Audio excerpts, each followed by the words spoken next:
24 नवंबर से टिहरी झील में होगा अंतर्राष्ट्रीय एग्रो फेस्टिवल। उत्तराखंड के पर्यटन मानचित्र में टिहरी झील सबसे तेजी से उभरता हुआ नया स्थल है। एडवेंचर टूरिज्म के शौकीनों के लिए ये स्थान हॉट फेवरेट साबित हो रहा है। अस्सलाम वालेकुम, मैं ज़मीर अहमद अंसारी और आप देख रहे हैं जेड न्यूज़ फॉर यू। अर्ज यह है कि आपने अपने channel Z news for you को अभी तक सब्सक्राइब नहीं किया है तो सब्सक्राइब करें और साथ में दिए हुए बेल आइकन को भी दबाएं, जिससे हमारी आने वाली सभी वीडियोस के नोटिफिकेशन सबसे पहले आपको मिल सकें। यही वजह है कि डेस्टिनेशन उत्तराखंड के अंतर्गत राज्य की धामी सरकार द्वारा यहाँ नियमित रूप से विभिन्न आयोजन किए जा रहे हैं। इसी कड़ी में अब टिहरी झील में 24 से 28 नवंबर तक अंतर्राष्ट्रीय टिहरी एग्रो फेस्टिवल 2023 का आयोजन होने जा रहा है। उत्तराखंड में साहसिक खेलों को प्रोत्साहित करने के लिए राज्य सरकार निरंतर प्रयास कर रही है। डेस्टिनेशन उत्तराखंड को वैश्विक पहचान दिलाने के लिए राज्य सरकार पूरी तन्मयता के साथ कार्य कर रही है। उन्होंने कहा कि उत्तराखंड के खेलों के क्षेत्र में अग्रणी बनाने के लिए राज्य सरकार द्वारा नित्य नए आयोजन किए जा रहे हैं। टिहरी झील में आयोजित होने वाला अंतर्राष्ट्रीय एग्रो फेस्टिवल इस दिशा में नए आयाम स्थापित करेगा। देश विदेश से 135 पायलट करेंगे भागीदारी। नवंबर में टिहरी झील में पहली बार अंतर्राष्ट्रीय एग्रो फेस्टिवल 2023 की मेजबानी करने जा रहा है। टिहरी एग्रो फेस्टिवल 2023 24 नवंबर से शुरू होगा और 28 नवंबर को समाप्त होगा। इस रोमांचकारी इवेंट में प्रतिस्पर्धा करने के लिए 35 अंतर्राष्ट्रीय पायलट और 100 भारतीय पायलट भाग लेंगे। इस आयोजन में Acro flying, synchro flying, wing suit flying, D banging जैसे कई साहसिक कार्य देखने को मिलेंगे। उत्तराखंड के युवाओं को निःशुल्क ट्रेनिंग। विभिन्न स्थानीय युवाओं के लिए ये कोर्स निःशुल्क आयोजित किया जा रहा है। 15 छात्रों का एक बैच पहले ही P1, P2, P3 प्रशिक्षण ले चुका है। 15 छात्रों के दूसरे बैच का प्रशिक्षण टिहरी में चल रहा है। विभाग का लक्ष्य 2023 के अंत तक 100 से अधिक ऐसे पायलटों को प्रशिक्षित करने का है, जिससे स्थानीय युवाओं को रोजगार मिलेगा। विभाग को उम्मीद है कि इस आयोजन से टिहरी दुनिया के पैराग्लाइडिंग मानचित्र पर अपनी पहचान बना लेगा। इससे आने वाले समय में दुनिया भर से पैराग्लाइडर प्रशिक्षण और अभ्यास के लिए टिहरी आएंगे।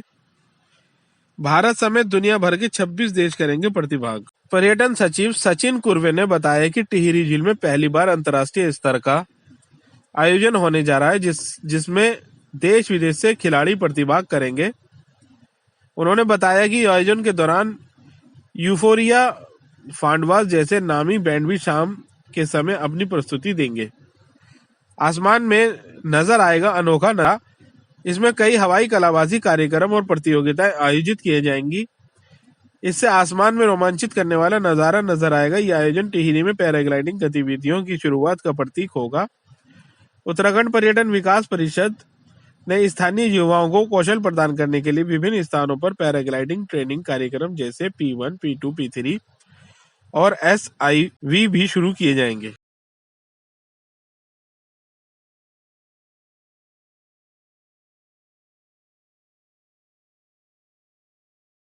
जगह पर होता है, बिकॉज ये पानी पे ही होता है कोर्स। तो हमने ये डेस्टिनेशन डेवलप करी। ताना जी ने हमारे साथ जुड़े। ये हमारे मेंटोर हैं। ये एक एक्रोबैटिक पायलट है, SIV भी कराते हैं। He is a master and he has lone setup in Kamshet in Maharashtra. So we did invite him and we did our first SIV course home grown in Uttarakhand for the pilots. SIV course एक mandatory requirement है for tandem paragliding. आप समझते हैं एक होता है solo मतलब मैं खुद उड़ रहा हूं, जो कि यहाँ होने वाले जो एक्सपर्ट्स उड़ते हैं। बट जो टूरिस्ट है वो टैंडम में उड़ता है किसी के साथ। तो वहां सेफ्टी का बहुत बड़ा कंसर्न आता है, ट्रेनिंग का बहुत बड़ा कंसर्न आता है। और हम चाहते हैं कि we need a zero accident kind of setup the way we are trying to do for our other activities. Tourist should be 100% safe. That is our motto. We may do less business, but we want to do quality business. So that is why we focused on training. And this year, I'm very happy to tell you that we've allocated nearly 1.5 crores for the land-based activities through Nehru Institute of Mountaineering for training of our children and basically the guides. And 1 crore for paragliding to train the boys right from the beginning at zero cost, free of cost. We will create our own homegrown best quality pilots and guides. Then there is another course, which will start for the river guides as well. Earlier, we used to bank on other agencies to train them, we used to give them certification and permissions. But now we have decided that we will go in for training and capacity building. Now, this whole concept of Tehri as a destination started with the initiative of the Ministry of Tourism. It is called Swadesh Darshan. Now the latest one is comes 2.0.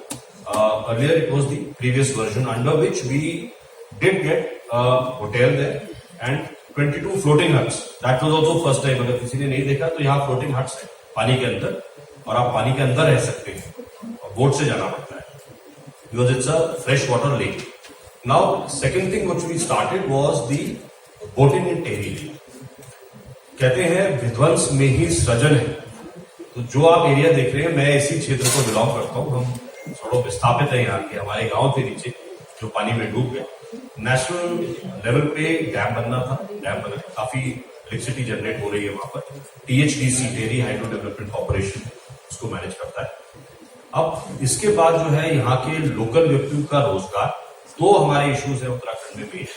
एक है पलायन, migration. The other one is unemployment. And we want to focus on social development goals. There are 17 of them, you are all aware. Okay. By doing destination development, by developing newer destination, by creating and expanding the niche segment of tourism, which is adventure, which is homestays, which is, I would say, ecotourism. Right. So I today, as of now, I am serving Indian Army also. 3 years I've been here. First adventure wing was created by us in India, in the state of Uttarakhand. Ministry of Tourism wants such segments or such wings in all states, because India, as of now, in adventure is at a very, very nascent stage. The activities are happening, a lot of things are happening, which are happening in foreign. But policies, compliance level issues, that is what we are focusing on. So to that extent, we started with Swadesh Darshan project at Tehri. Boating has started, we got boat parasailing. The footfall is almost doubled or tripled. I take it post-COVID, and इसी के जुड़ी हुई चीजें हैं आपका Haridwar and Rishikesh, जहां footfall हमारा सबसे ज्यादा है. ऋषिकेश आप सब गए होंगे, सबसे बड़ा राफ्टिंग का बिजनेस वर्ल्ड का वहीं चलता है. करीब 5 लाख यात्री सिर्फ राफ्टिंग करके वहां जाते हैं हर साल. सो उसके ऊपर भी हम काफी सेफ्टी पे चीजें बना रहे हैं. इंडिया का फर्स्ट रेस्क्यू सेंटर हम वहां बनाने जा रहे हैं. Our motto, again I reiterate, the government of Uttarakhand is committed towards the safety of the tourists. First and foremost is that. And because the tourist are coming, the Delhi NCR region has got this area which is now about 5 hours away, and shortly it will become about 3 hours, 2.5, 3 hours away. So this is the next best area where you can quickly go and enjoy the nature. And then of course we are focusing on many other social issues like garbage management, human waste management, things like that. But they are also coming here. Toilets every 20 kilometers. A lot of things are happening. But just to give you a backdrop of Tehri, because now this is the focus, ADB mission is almost at the last stages. About $117 billion to be invested by them. This is a Government of India project. Luckily, they have taken it over as a SDG mission goal, and that much would come here. A ring road would get made. A lot of other things are coming up in this region. So right now we saw area which is called, okay, so this is, of course, you see a lot of work which is being done in Uttarakhand, and the Honorable Prime Minister has also said that the next decade belongs to Uttarakhand. We are only at the working level who are trying to make this dream a big success. Okay, so Tehri, ladies and gentlemen, I bring to you as the next paragliding and the acrobatic destination of the world, not India. Wheelbilling is all about paragliding and what do we call it? Hang gliding, right? There is no water involved there. The best site in the world is in Jordan, is Turkey, where people go. Turkey, as you know, is a very good adventure destination. We have Cappadocia. A lot of balloons are flown. So they take off from a cliff. This is almost about 1700 to 2000 feet high, and then they fly over sea and they land on the beach. And the expert pilots can only do it. So once we started doing SIV course, Tanaji suggested to us that sir, this can come up as a beautiful destination. So now we are promoting it as an international destination for paragliding. So why Tehri? Why Tehri? Firstly, Tehri has a huge lake. It's about a 52-kilometer lake. As you can see, that a lot of people from abroad, they are interested in paragliding and they are expert pilots. They want a site where they can come. We are looking at the inbound traffic, especially to these regions. And of course, we would have tandem also there. Boating is already existing there. Boat parasailing is already existing there. You have number of treks. So there is a gambit of activities. Angling is there. You have a number of activities which are focused in this area. And as you can see, technically, we have a 1400-meter height.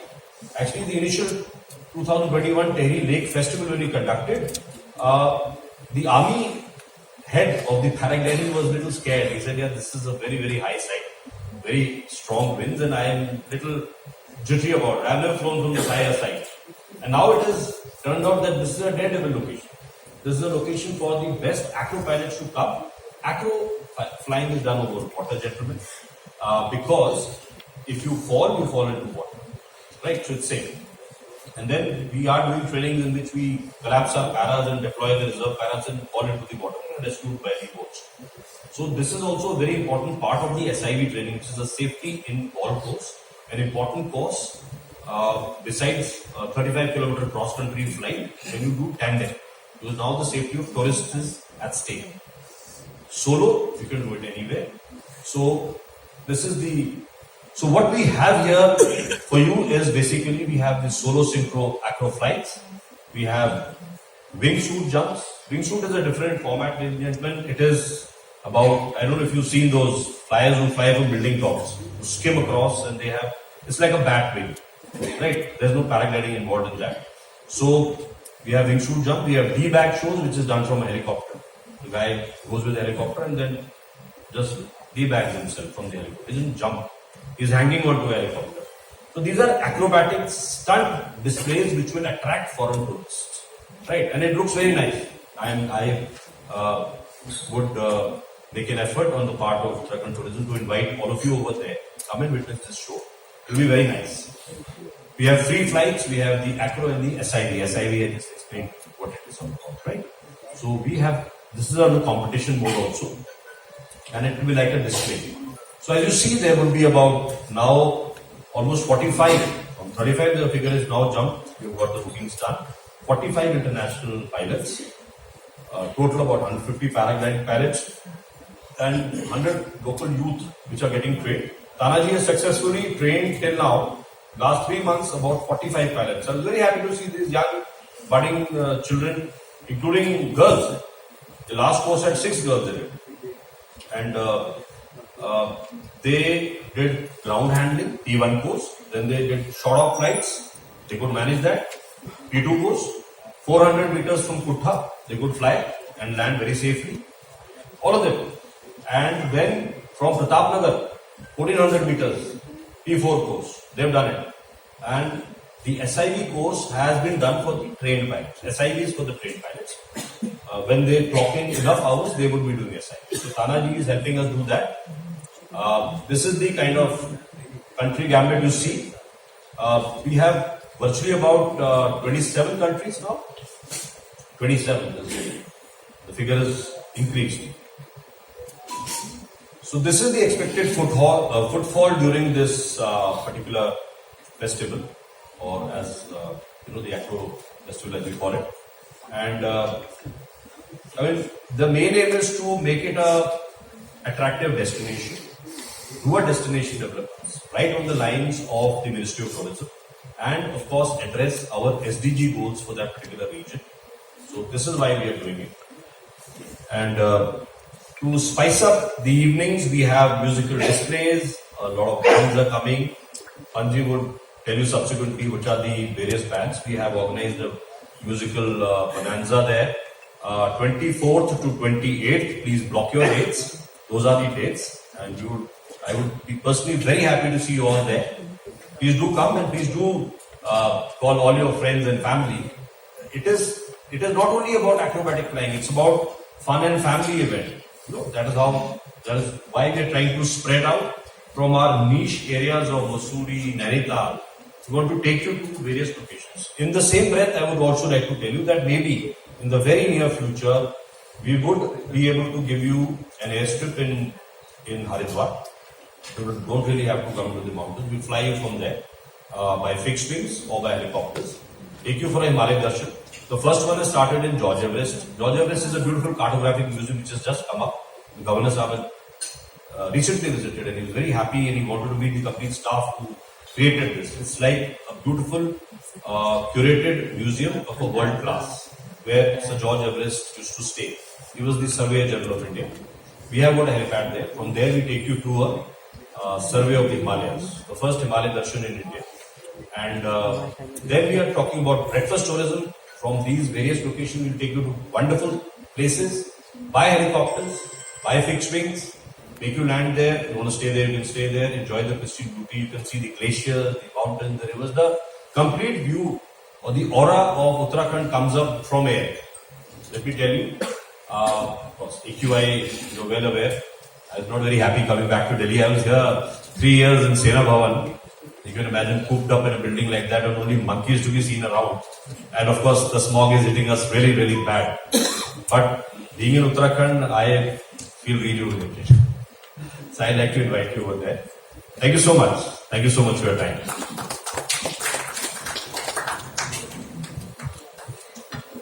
Thank you so much, sir. With that, ladies and gentlemen, आप सभी ने टहरी को ध्यान से देख लिया. You all know about Acro Festival, right? Yes or no would be appreciated. Alright, so can we have the video of Acro Festival now?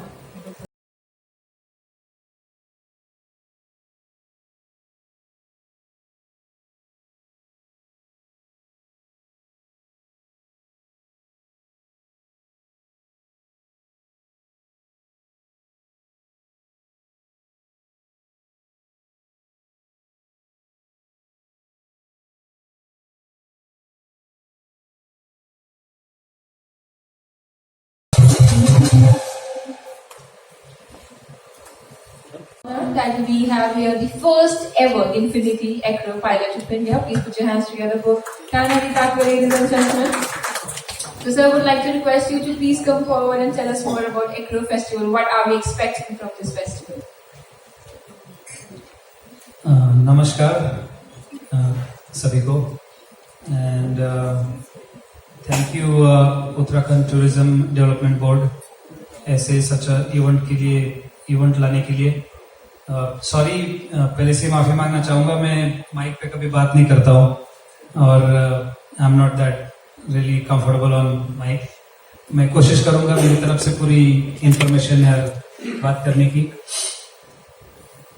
Festival ये है बेसिकली जो थेरी है, जो लेक है, जो पैराग्लाइडिंग की जो साइट है, ये पैराग्लाइडिंग, एक्रोबैटिक और जो सर ने अभी कहा एसआईवी का अर्थ है सिमुलेशन इन फ्लाइट. मतलब हम जो पैराग्लाइडर के साथ जो भी दुर्घटना घटने के लिए जो भी चीजें होती है, अगर पैराग्लाइडर बंद हो गया हवा में तो उसे कैसे खोलना है, कैसे वापस सेफली फ्लाई करना है, तो ये ट्रेनिंग दी जाती है पानी के ऊपर. और उससे फिर पायलट जो है वो सीखता है, वो अपना सिमुलेशन करता है, प्रैक्टिस करता है, तब जाके वो एक सेफ पायलट बनता है. तो ये प्रैक्टिस करने के लिए हमें पहले तो भारतीयों को यूरोप में जाना पड़ता है. यूरोप में बहुत महंगा है, इतना दूर जाना है, और वर्ल्ड वाइज भी ज्यादा साइट है नहीं. मेरे जानकारी में 2-3 साइट ऐसी है जो बहुत फेमस है. उसमें से नंबर 1 पे मैं देखता हूँ तुर्की में ओलुदेनिस करके है. वह समंदर के ऊपर ये प्रैक्टिस की जाती है. दूसरी 2 जगह है, एक ऑस्ट्रिया में है जिनका हाइट 1300 मीटर है, और दूसरी एक जगह है वो इटली में है. इटली में वो भी 1200-1300 फीट की है। और अब मैंने थ्योरी देखा, थ्योरी की हाइट 1400 मीटर है। तो हमारे पास इतनी सुंदर साइट होके हमें किसी को पता ही नहीं है, पैराग्लाइडिंग वालों को, लोगों को पता ही नहीं है। और जो साइट की जो पोटेंशियल है वो वर्ल्ड की सेकंड हाईएस्ट पैराग्लाइडिंग साइट हो सकती है। तो ये माध्यम में हम फेस्टिवल के माध्यम से हम ये दिखाना चाहते हैं दुनिया को कि हमारे पास उत्तराखंड में टिहरी में ऐसी पैराग्लाइडिंग साइट है जहां दुनिया से लोग आ सकते हैं और यहाँ पर अपने कोर्सेज कर सकते हैं। जैसे मैं देखता हूँ, मैं जब टर्की जाता हूँ तो टर्की में मेरे जैसे काफी सैकड़ों इंस्ट्रक्टर्स आते हैं, ट्रेनर्स आते हैं और वो अपने हर अलग अलग देशों से स्टूडेंट्स को लेके वहां आके वहां ट्रेनिंग देते हैं। तो हम ये दिखाना चाहते हैं कि थियरी में ये पोटेंशियल है। और उल्टा यहाँ की पॉजिटिव पॉइंट्स ये है कि हम पानी स्वीट वाटर के ऊपर है। समंदर में नमक के पानी में ग्लाइडर्स खराब होते हैं, ये एक बेनिफिट है। दूसरा, यूरोप में खर्चा काफी है। जब मैं टर्की जाता हूँ तो 3-4 लाख रुपए खर्च होता है जस्ट 15-20 दिन के लिए। हमारे उत्तराखंड में आने के लिए एक तो इंडिया वैसे यूरोप के कंपैरिजन में सस्ता है। उत्तराखंड में आने के लिए जो हमारा एक्सेस है वो बहुत सिंपल है। मतलब मैं ये कह सकता हूँ कि मैं सुबह की फ्लाइंग खत्म करके रात का डिनर में फैमिली के साथ करता हूँ। तो ये मेरे लिए काफी अच्छी चीज है। तो यूरोप वालों को भी आना है तो दिल्ली इंटरनेशनल एयरपोर्ट है, वहां से फिर उत्तराखंड 1 घंटे की फ्लाइट है और वहां से टिहरी जाने के लिए 2-2.5 घंटे की ड्राइव है, हेलीकॉप्टर राइड भी है। तो इससे बढ़िया कुछ नहीं हो सकता है। तो ये हमें दिखाना है इवेंट के माध्यम से। हमने 30-40 यूरोपियन पायलट्स बुलाए हैं, इनवाइट किए हैं। उनमें 90% सब मास्टर इंस्ट्रक्टर्स हैं जो ये ट्रेनिंग देते हैं, जो कोर्सेज करवाते हैं, जो वर्ल्ड के टॉप इंस्ट्रक्टर्स और टॉप एक्रो पायलट्स हैं, चैंपियंस हैं। तो हम ये पोटेंशियल हमें दिखाना है, यहाँ की जो क्षमता है वो दिखानी है। और हमारे इंडिया के लोगों को भी दिखाना है कि पैराग्लाइडिंग में हमारे यहाँ पर ये कोर्स हम कर सकते हैं। ये कोर्स सबसे इम्पोर्टेंट है। अगर पैराग्लाइडिंग में आपको एज अ कमर्शियल पायलट या आगे चलना है तो ये कोर्स मैंडेटरी है, करना ही करना है। इसके बाद ही आप एक कमर्शियल पायलट से किसी की जिम्मेदारी आप आपके साथ ले सकते हैं एज अ पायलट। अगर आपने कोर्स नहीं किया है तो आप किसी की जान का रिस्पॉन्सिबिलिटी नहीं ले सकते हैं, आप नहीं है केपेबल। तो ये इम्पोर्टेंट है। और पैराग्लाइडिंग हमारे देश में नहीं तो वर्ल्ड में बहुत पॉपुलर स्पोर्ट है, बहुत फेमस है। अभी तो ओलंपिक में भी पैराग्लाइडिंग आ रखी है। इसके कॉम्पिटिशन्स होते हैं, इसके वर्ल्ड कप्स होते हैं। प्री वर्ल्ड कप हमारे बीर बिलिंग जो हिमाचल प्रदेश में अभी रिसेंटली एक प्री वर्ल्ड कप हुआ। तो ऐसी स्पर्धाएं होती है और हमारे तीरे में ये सब करने की पोटेंशियल, सब क्षमता है। और हम चाहते कि दुनिया से क्राउड आए, यहाँ पर बड़े मात्रा में उनके लोग लेके आए और अपना यहाँ काम करें, पैराग्लाइडिंग करें और ज्यादा से ज्यादा फुटफॉल बढ़े, ज्यादा से ज्यादा टूरिस्ट आए। ये हम इस माध्यम से करना चाहते हैं।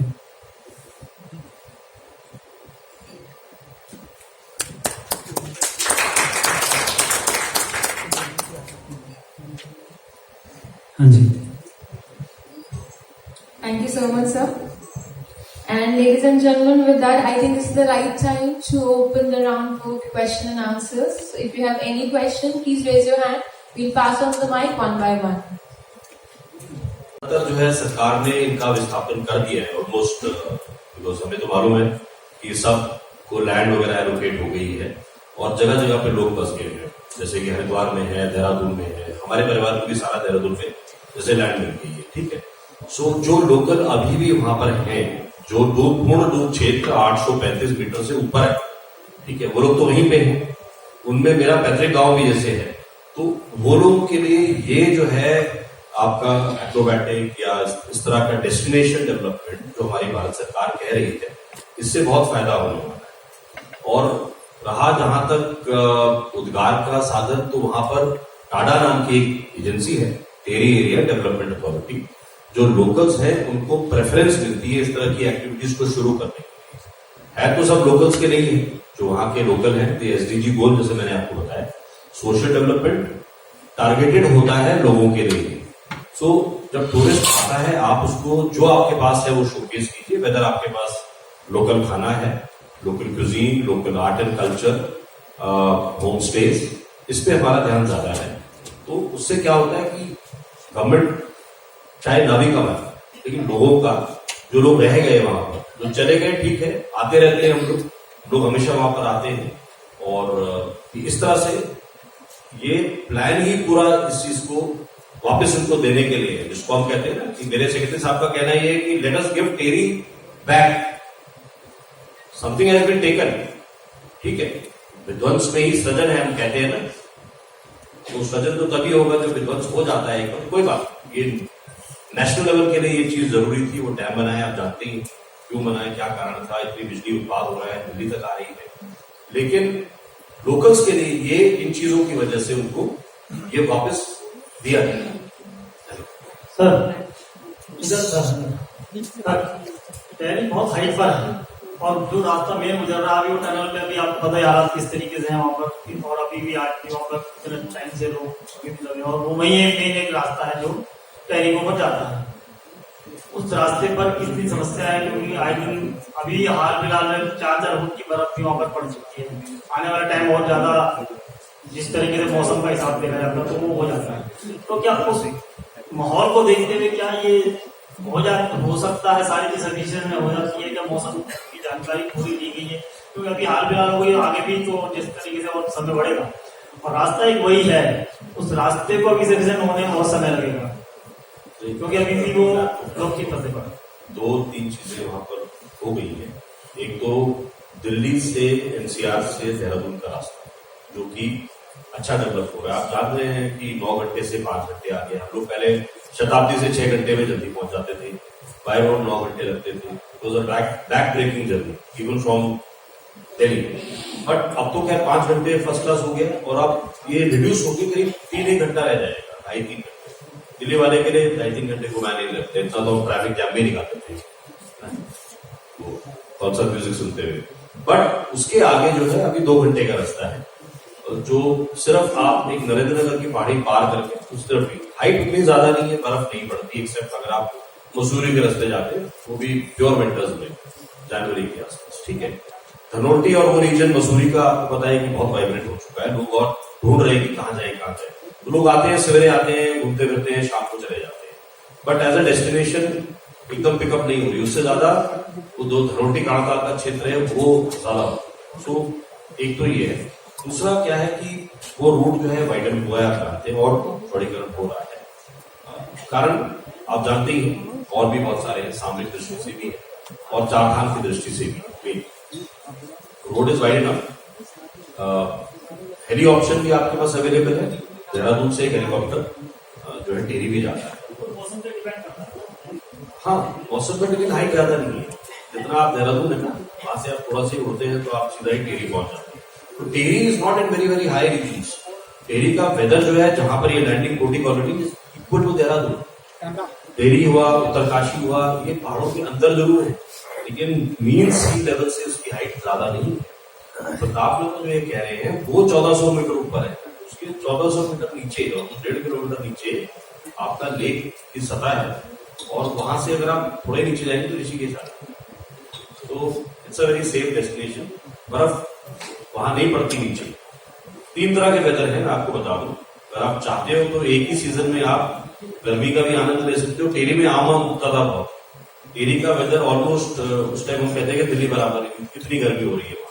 और उसमें एक मीडियम ऑल्टीट्यूड है, और ऊपर आप बिल्कुल चले जाएंगे पौराड़ी, तो वहां पर एकदम अच्छा कोल्ड क्लाइमेट है, almost as or even higher than the snow. So there are 3 climates that we do. Thank you so much. अब बिफोर मूविंग फॉरवर्ड, सर हम खत्म नहीं कर रहे हैं, आपके सवाल पूछा जाएगा, मौका दिया जाएगा। सर मेरा आपसे एक रिक्वेस्ट है कि इसमें पार्टिसिपेंट्स का कितना नंबर है और चार्जेस क्या है उसमें? तो ये बताना चाहिए आपको। पार्टिसिपेंट्स के लिए कोई फीस नहीं है। उत्तराखंड टूरिज्म डेवलपमेंट बोर्ड ने फ्री रखा है। उल्टा हमने कॉम्पिटिशन्स रखे हैं, फन गेम्स रखे हैं, और उनमें हमने 3 टाइप के कॉम्पिटिशन्स रखे और उनमें हमने प्राइज मनी भी रखी है। तो पहले प्राइज को तो हमने 2 लाख रुपए रखे हैं, और 2 नंबर पे हमने 1.5 लाख रुपए रखे हैं, और तीसरे नंबर पे 1 लाख है। तो ऐसे 3 अलग अलग कैटेगरीज हैं। आप ये समझिए कि ये हमारे अतिथि हैं जो बाहर के देशों से आ रहे हैं। ये एक मैसेज लेके जाएंगे कि भाई यहाँ पर ऐसी चीज है हमारे पास अवेलेबल, और हमारे देश को बाहर प्रमोट है। तो हमारे लिए अतिथि बराबर है, अतिथि देवो भव। तो हम पूरी फंडिंग उत्तराखंड टूरिज्म से भी कर रहे हैं। साथ में उनको जो भी मनी है, प्राइजेस हैं, उनके लिए अच्छा म्यूजिक फेस्टिवल वगैरह का आयोजन, इंक्लूडिंग टूरिस्ट के लिए। तो ये सारा going out towards destination. Thank you so much. With that मैं सभी को एक बार बताना चाहूंगी कि हमारे इस फेस्टिवल में मोर देन 150 पैराग्लाइडर्स आ रहे हैं 25 डिफरेंट कंट्रीज से। और सभी से रिक्वेस्ट करना चाहूंगी, अगर आपका कोई भी क्वेश्चन जो है वो एग्रो फेस्टिवल से रिलेटेड है या एडवेंचर एक्टिविटीज से रिलेटेड है, please ask that only, don't ask anything which is not related to the subject. आपसे आपका जो सवाल था टीवी के प्रति, मैं स्पोर्ट के माध्यम से बोलना चाहूंगा कि जैसे सर ने कहा कि सचिव सर की इच्छा है, उनकी सहयोग से जो पैराग्लाइडिंग हम डेवलप कर रहे हैं टिहरी के लिए, तो वहाँ टिहरी के ही बच्चों का भविष्य दिखेगा। लोकल साइड पे जो दुनिया से लोग आएंगे, वहां पर जो क्राउड बढ़ेगा, उनके लिए डेफिनेटली रोजी रोटी का भी सुविधा बढ़ेगी। और पैराग्लाइडिंग मैं जिस एंगल से देख रहा हूँ, वो अगर होता है, और होता हुआ मुझे दिख रहा है, अगर वो होएगा तो फिर बहुत जबरदस्त वहाँ डेवलपमेंट होगी। सर जैसे कि अंतर्राष्ट्रीय स्तर पर ये पहली बार इतना बड़ा आयोजन,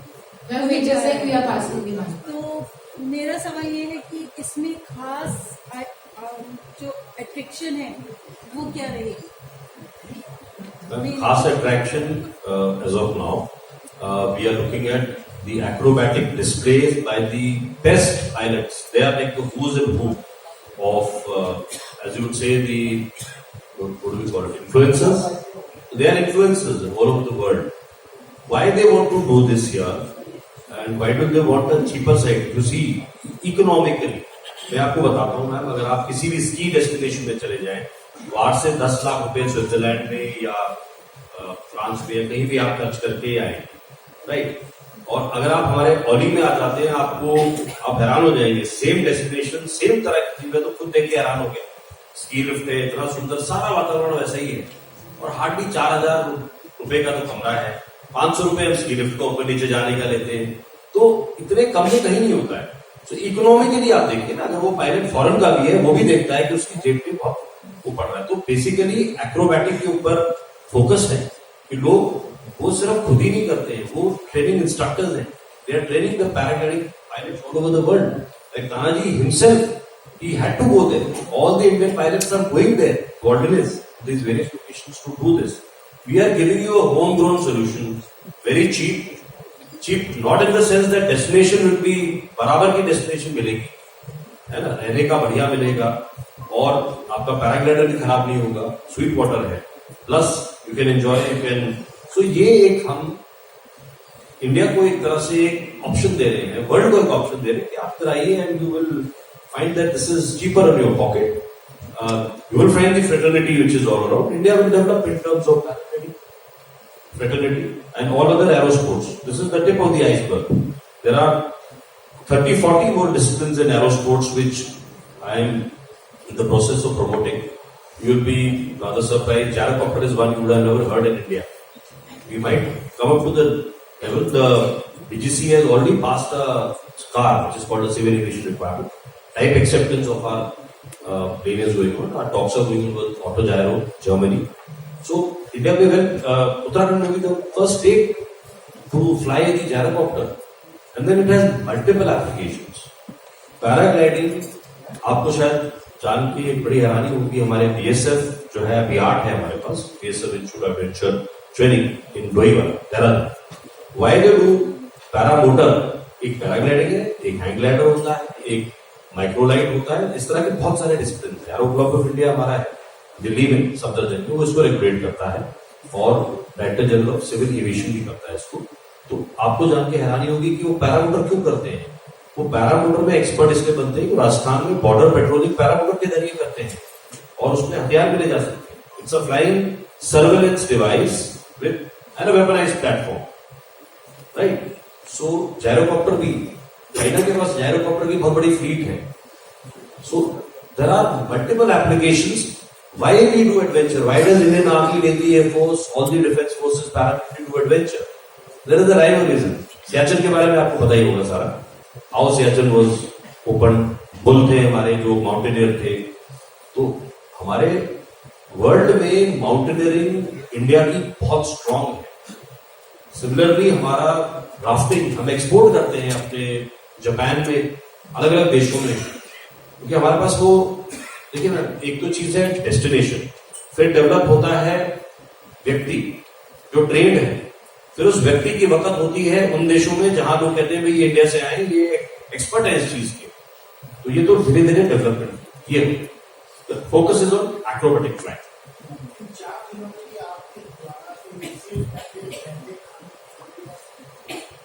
हाँ, ये मैं अभी हमारे मैं मनोज टंडन, लोक सत्य से। ये पंच साहब से मैं गुजारिश करूंगा एक बार। Can we pass on the mic to sir?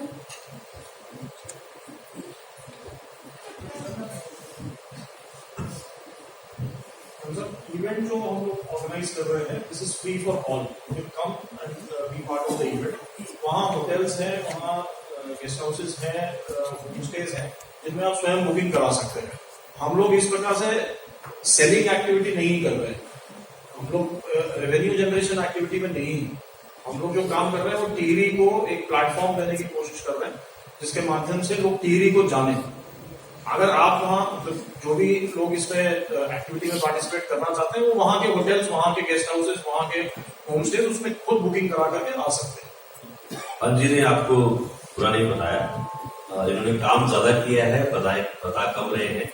Actually एक टेंट कॉलोनी का कॉन्सेप्ट भी लेके आ रहे हैं, all the tenders in the last stages. So we might have for 3 months tent colony coming up on the lines of Kutch village, जैसे होता है उस तरह से। सो कॉम्पिटिशन थोड़ा कम है, बट सवाइज टू अंडरस्टैंड दैट हमारा गढ़वाल मंडल विकास निगम का वहां पर 8 हट्स हैं वुडन, वो ऑनलाइन है, तो वो भी हमारा ही एक अभिन्न अंग है। और उसके अलावा लेरॉय होटल ग्रुप, जिनको ये जो हमारी प्रॉपर्टीज है हमने लीज पे लीज आउट की है।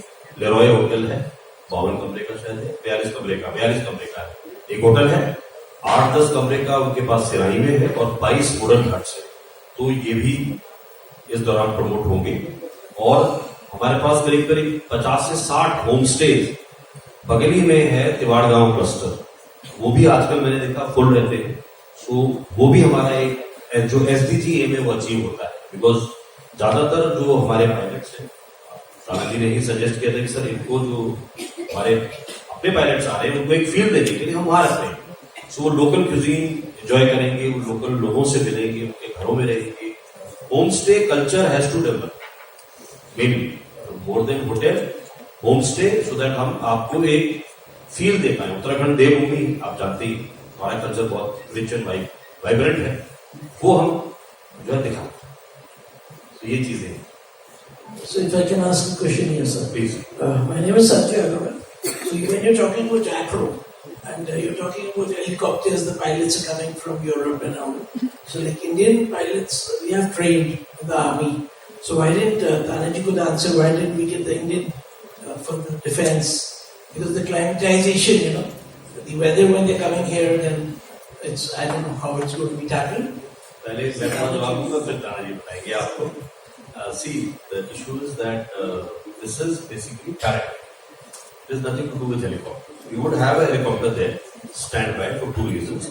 One is safety and rescue के लिए वहां से सीधा एम्स ऋषिकेश अगर कुछ होता है, otherwise short term we can transfer just takes about 10-15 minutes.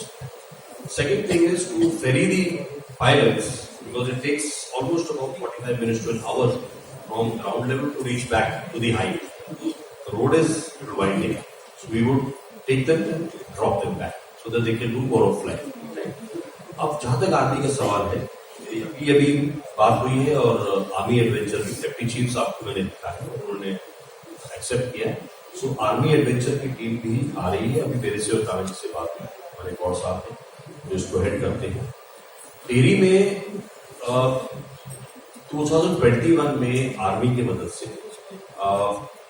Paragliding का डिस्प्ले हमने कराया था. माननीय हमारे सीएम साहब थे वहां पर, रविंद्र रावत टाइम पे फर्स्ट टाइम स्काई डाइविंग हुई थी. ये सारी एक्टिविटीज हम चाह रहे हैं एज अ शोकेस भी हो वहां पर.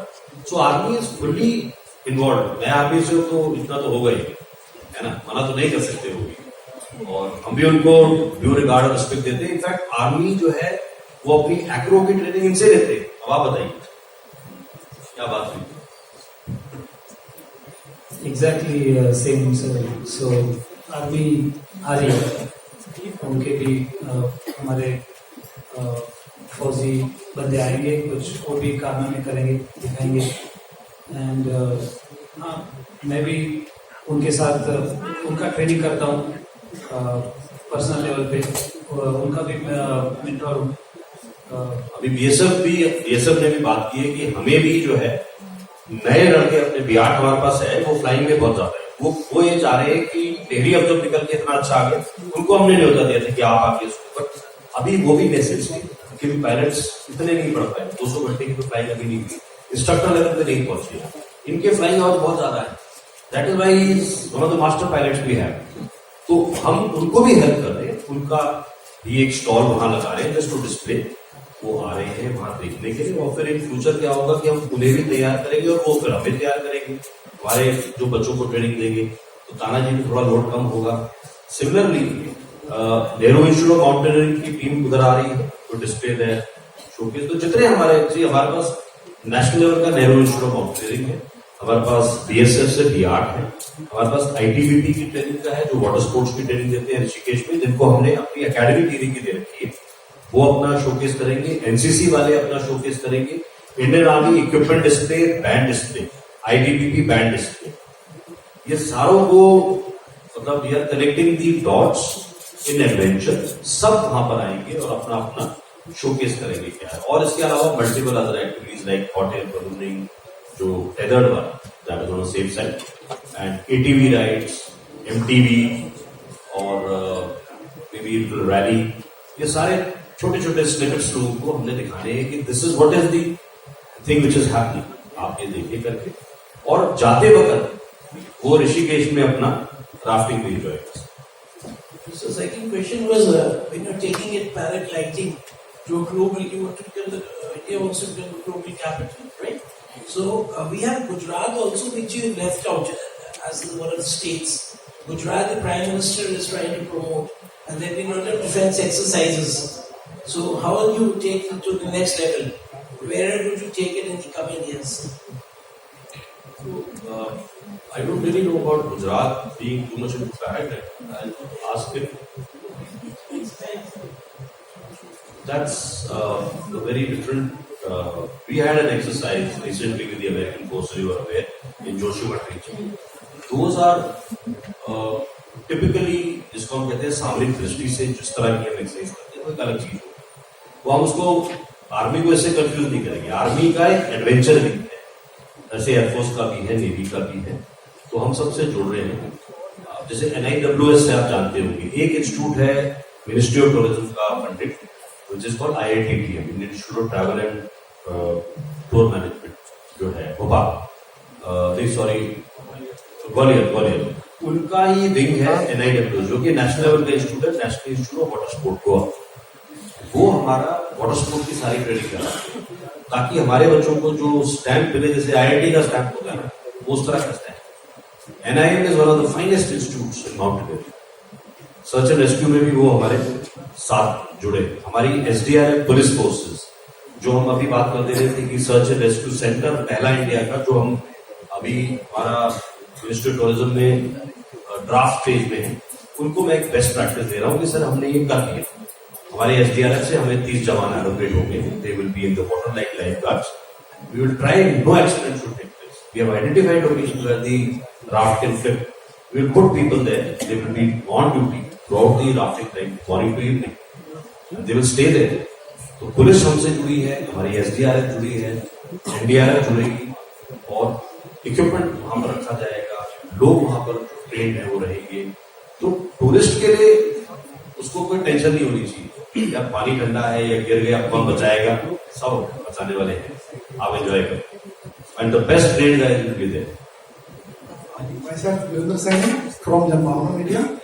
मेरा सवाल ताना जी से। ताना जी, आपने बताया कि विदेशों में जो पायलट ट्रेनिंग होती है इसकी बहुत खर्चीली और बहुत ज़्यादा फीस है, तो क्या हिंदुस्तान के युवाओं के लिए कितनी फीस है और उसका क्या ड्यूरेशन है, क्या क्वालिफिकेशन होगी उसकी, कुछ बताएंगे? भारत में ऑलरेडी हम ये ट्रेनिंग दे रहे हैं, ऑलरेडी काफ़ी साल हो गए, और बिलासपुर जो हिमाचल प्रदेश में एक साइट है वहाँ पर इसकी ट्रेनिंग दी जाती है। तो ऑलरेडी प्राइस को अगर आप पूछेंगे तो 1/4 प्राइस में ये एक्टिविटी हो रही है इंडिया लोगों के लिए, पायलट्स के लिए। 25 से 30 हजार रुपये फीस है ये कोर्स की, SIV की। और फॉरेन में यही कोर्स के लिए जाएंगे तो फीस यूरोज में है, लगभग 1100 यूरोज इसकी फीस होती है, सिर्फ फीस। और जाने आने का तो लाखों में खर्चा है, रहना खाना। तो ये कंपेयर करेंगे तो 50,000 रुपए में इंडिया में प्रॉपर ट्रेनिंग होती है रहना खाने के साथ। अब आते हैं टिहरी के इस पे। टिहरी की जो हाइट है ये 1400 मीटर है और हमें चाहिए हाइट बोले तो फ्यूल, ज्यादा फ्यूल है उतनी सेफ्टी है, जितना फ्यूल कम है उतना सेफ्टी कम है। तो ये सबसे इम्पोर्टेंट चैप्टर है। तो हमारे पास 1400 मीटर है, मतलब काफी फ्यूल है। तो ये एक्टिविटी जब सीखता है कोई भी नया पायलट तो उनको ये समय लगता है। कोई ग्लाइडर के साथ कोई जैसे कि आधा ग्लाइडर कोलैप्स कर दिया, आधा ग्लाइडर बंद कर दिया, तो उसको रीओपन करने के लिए समय चाहिए, तब तक पैराग्लाइडर वो नीचे जा रहा है, हाइट लॉस होती है। तो ये सारे चीजें हैं। तो इस चीजों को देखते हुए काफी फर्क है। और भारतीयों के लिए आपका सवाल जो है, भारतीयों के लिए तो बहुत कम पैसों में ये कोर्स का बेनिफिट मिलेगा। जैसे मैं मेरी बात करूं, मैंने 2005 में ये पहला कोर्स किया था। इसके लिए मुझे नेपाल जाना पड़ा। तो नेपाल में जाना आना रहना, मैं मिडिल क्लास का गांव से पहाड़ों से रहने वाला, तो मुझे ये खर्चा काफी महंगा था। और साल में एक बार जाना 10 दिन की ट्रिप काफी महंगा है। अब यही ट्रिप अगर हम भारत में ही करते हैं तो हम 10 दिन की जगह 2 महीने रह सकते हैं उसी खर्चे में। तो ये फर्क है। और इसकी वजह से क्या हो रहा है, नंबर ऑफ पायलट्स, उनको ट्रेनिंग ज्यादा मिल रही है, उनका इंटरेस्ट ज्यादा बढ़ रहा है। इसकी वजह से हम सेफ्टी को कॉम्प्रोमाइज नहीं करेंगे, सेफ्टी स्टैंडर्ड्स हाई होते जा रहे हैं।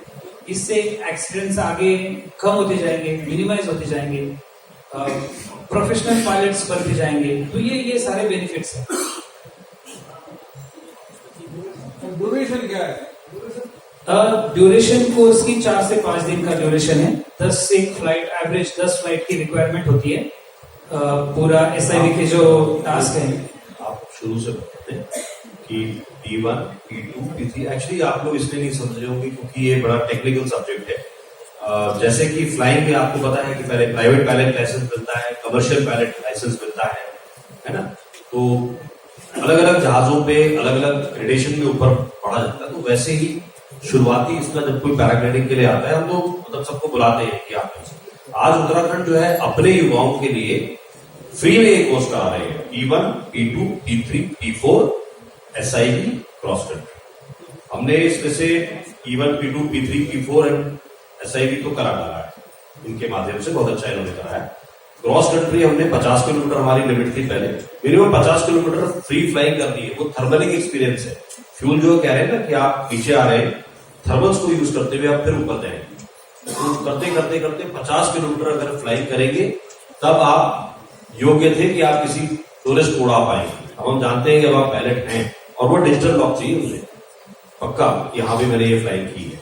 सो अब उसको हमने 35 किया है, हिमाचल ने भी उसको 35 किया है, बिकॉज इतनी लॉन्ग फ्लाइंग से ऐसे की है नहीं। और जो 35 उड़ा लेता है उसे थर्मल का एक्सपीरियंस है, हमें मालूम है, वर्ल्ड ओवर 35। तो अब आप ये बताएंगे कि P1 क्या है और उसका पैसा कितना है? सिमिलरली आप देखिए, अगर किसी को पैराग्लाइडिंग सीखना है स्टार्टिंग से तो बिगनर कोर्स है। P1 बोलो तो बिगनर कोर्स, जो पहला स्टार्टिंग कोर्स है, इंट्रोडक्टरी कोर्स है ये। तो इसमें पहले पैराग्लाइडर के बारे में जानकारी देते हैं, कैसे स्टार्ट करना है, कैसे उसे हवा भर के इन्फ्लेट करना है, डिफ्लेट करना है, ग्लाइडर सिर पे लाके फिर कैसे कंट्रोलिंग करना है। तो ये P1 में ये सब ट्रेनिंग दी जाती है, ग्राउंड हैंडलिंग बोलते हैं इसको, ग्राउंड पे प्रैक्टिस करना।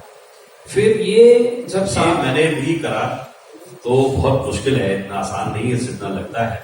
तो आपको एक पैराग्लाइडर को काफी फोर्स से उठाना है, हवा हल्की हल्की आती है तो आपको उसको उठाना है। तो आप एक क्लिफ से जंप करने जा रहे हो तो वो ग्लाइडर जो है आपको अपने ऊपर लाना है, बिल्कुल सर के ऊपर आना चाहिए, इधर उधर नहीं होना चाहिए कि उड़ गया इधर उधर हो गया तो प्रॉब्लम है। खाई में जंप मारनी है ना, उससे पहले आपको फील आनी है कि ग्लाइडर मेरे ऊपर आ रहा है। दूसरा क्या है कि जब उसको खींचते हैं तो हाथ ऊपर चले जाते हैं, ये मेरी बड़ी कमी रही। उसे नीचे ही करना होता है, ये बड़ा ऐसे नीचे करके दौड़ना पड़ता है और काफी जोर लगता है, ऐसा लगता है आपको गाड़ी पीछे खींच रही है पूरी। तो वो है ग्राउंड हैंडलिंग। जब आप उसमें एक्सपर्ट हो जाते हैं उसको उसका कितना पैसा लगता है? मुश्किल काम है ये, एक लेवल रहता है ये, स्टेप बाय स्टेप P1 भी नहीं करता है। एज रिक्वायरमेंट जैसे सर ने कहा कि कुछ फिजिकल रिक्वायरमेंट जरूर है, तो आप अगर भाग सकते हैं, जंप कर सकते हैं छोटे मोटे, और आपका स्टैमिना, तो एज लिमिट मैं तो लॉक नहीं करना चाहूंगा क्योंकि मैं किसी को अंडर एस्टिमेट नहीं करना चाहता। But yes, stamina is required, health important है, फिटनेस इंपॉर्टेंट है। एज पर रूल्स जब आप टैंडम में जाते हैं, मैं टैंडम पायलट हूँ, मैं आपको एज अ टूरिस्ट लेके जाता हूँ, तो मेरी एज रिक्वायरमेंट है, मुझे फिजिकली फिट होना। सोलो की मैं बात करता हूँ, मैं खुद फ्लाई कर रहा हूँ, तो ऐसी कोई रिस्ट्रिक्शन नहीं है। अगर आप एक्सपीरियंस पायलट से आप दिखाते हैं मेरे इतने घंटों का एक्सपीरियंस है, एंड आई कैन फ्लाई। हमारे कैप्टन पाठक साहब ने आर्मी के ही हैं, रिटायर्ड हैं, उन्होंने 51 साल में तो शुरू किया और आज वो 80 साल के हैं, अभी भी फ्लाई कर रहे हैं। कोटाबाग में जाके फ्लाई करते हैं, बिल्कुल फिट आदमी है, और डॉक्टर साहब भी हैं, खुद ही फ्लाइंग करते हैं और पूरे वीडियो बना के 80 साल में फ्लाइंग कर रहे हैं। तो एक्चुअली जिसको इसका मतलब एक तरह से आप क्या बोले, इसको नशा बोलेंगे फ्लाइंग का, इसके बारे में आज चर्चा हुई और हम दिखाना चाहते हैं कि पैराग्लाइडिंग की जो क्षमता है, जो कैपेसिटी है, जो लोग आके कर सकते हैं, बड़ी मात्रा में यहाँ पैराग्लाइडिंग बढ़ सकती है। तो ये हम फेस्टिवल के माध्यम से दिखाना चाहते हैं। सर जी, फेस्टिवल कहाँ पे, कब से कब और कितने लोग इसमें पार्टिसिपेट कर सकते हैं? फेस्टिवल देखिए उत्तराखंड में टिहरी जिले में, टिहरी जिले, वहाँ पर ये एक्टिविटी होने वाली है। 4 से 5 दिन का फेस्टिवल है और 25 अलग कंट्री से लोग आ रहे हैं, फॉरेनर्स आ रहे हैं, और भारतीय लगभग 100-125 लोग भारतीय भी आ रहे हैं। जो पायलट्स होंगे वो कहाँ से आ रहे हैं? ये सब पायलट्स की ही बातें हैं, ये सब पायलट्स ही हैं। तो और इसमें कोई एज क्राइटेरिया होता हो कि? एज क्राइटेरिया पार्टिसिपेंट्स जो पायलट्स हैं उनके लिए वैसे नहीं है, जो सर्टिफाइड पायलट्स हैं वही ये पार्ट ले सकते हैं। Thank you.